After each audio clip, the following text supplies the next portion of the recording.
জীবনে আর যে কতবার হোঁচট খাইতে হইবে আর কতবার যে আবার উঠে দাঁড়াইতে হইবে এগুলো এখনও জানি না। হ্যালো ভিউয়ার্স, আসসালামু আলাইকুম। সবাই কেমন আছেন? মুই জানাতে মুই অনেক ভালো আছি। তো গাইস, অনেক দিন হয়েছে যে নতুন কোনো ভিডিও আপনাদের সামনে দিন না। আমি অনেক দিন পর নতুন একটা ভিডিও আপনাদের সামনে নিয়ে আইতেছি। আর এই ভিডিওটা অনেক আগেই রেডি করে রাখছি, কিন্তু আপলোড করা হয় নাই। তো কিছুদিন আগে মোর লাগে একটা সারপ্রাইজ আইছিলে। ঢাকাই দাঁড়া নামের একটা পেজ দিয়ে মোর লাগে শাড়ি পরাইছে দুইটি, আর দুইটা শাড়ির কালার কি কম আমি জাস্ট ওয়া বললে। তো একটা শাড়ি মই অলরেডি পরি হেলাইছি, কারণ ওই কালারটা মোর বেশি পছন্দ, মিষ্টি কালার। তো ওই শাড়িটাই মোর কেমন চিনাইছি সব আমরা কইবেন কমেন্টে। তো গাইস, শাড়িতে নারী একটা কথা আছে, শাড়ি পরতে সবারই ভাল লাগে। শাড়িটা মোর আইছিলে স্ট্রিট ফাস্ট কুরিয়ারে। ভাইয়েরা মোর দুয়ারের সময় ফোন দিয়ে কইছে, আপু আপনার নামে একটা পার্সেল আছে। আমি তো অবাক যে আমার নামে কিটা আবার পার্সেল পাঠাইবে এই সময়। তো মুই জিজ্ঞেসি ভাই এটা কি পেমেন্ট করা না কি করা লাগবে? কইছি পেমেন্ট করা। তো বুঝলাম যে হয়তো কেউ গিফট পাঠাইছে। তো শাড়িটা মুই পরছি গাইস, কেমন হয়েছে আমরা একটু জানাইয়েন।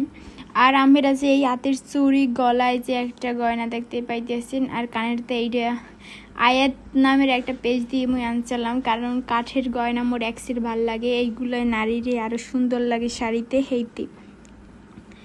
তো আমরা যদি শাড়িটা পরেন বুঝতে পারবেন যে কতটা সফট আর আর এই শাড়িটার নাম কি মুই জানি না, কিন্তু এই বুঝলাম যে শাড়িটা খসখস হইবে, পরি কোনো মজা টজা পাবো না। পরবর্তীতে যখন পরছি মোর সব ভুল ধারণা দূর হয়ে গেছে। তো শাড়ি পরে কোথায় যাবো খুঁজে পাইতে আসলাম না। তো মোর ঘুমতে উঠতে উঠতে 4-5টা বাজে গেছে। এরপর মোকে ছাদে গেছি, ছাদে উঠে একটা শাড়ির ভিডিও লইছি, এর মধ্যে দেখি আন্দার হয়ে গেছে মাগরিবের আইজান দেবে। কোনো মতে একটু দুগ্গো ভিডিও লইতে পারছি, অতটা ভালো হয় নাই। তো শাড়ির কালারটা সত্যি অসাধারণ। আরও একটা শাড়ির কালার আছে, ওইটি আমাকে সামনে নতুন ভিডিও লই আমু। আর মোর ছাদে ফুল গাছ আগের না আর যত্ন নিতে পারি না, সময় পাই না। আর এখন তো আর আগে যেটু পাইছি এই সময়ও পাই না। তো ফুল গাছগুলা দেখতে খুব মায়া লাগতেছিল, যে ফুল গাছগুলোর প্রতি আমি অনেক যত্ন নিতাম, কিন্তু এই ফুল গাছগুলোর প্রতি এখন মোর কোনো আগের নাহান সময় দিতে পারতেছি না এইটা। তো গাইস, আপনারা কিরা কোন জায়গাতে মোর ভিডিওটা দেখতে আসলেন এইটি একটু কমেন্টে জানাই দিন। আর অনেকদিন পর ভিডিওতে ভয়েস দিতেছি, কেমন যেন লাগতেছে। যদি কোনো কিছু ভুল করি থেই তো এটা আমরা কিছু মনে করেন না।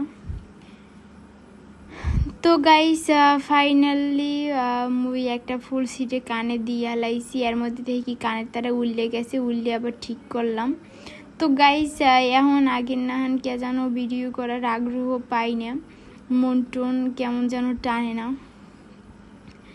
জানি না কি লেগে। কিন্তু আগে প্রচুর ভিডিও করতাম, শাড়ি পরতাম, ছবি তুলতাম। এখন আর আগের মতো ওইটার আগ্রহ পাই না। সবাই ভালো থাকেন গাইস, আল্লাহ হাফেজ।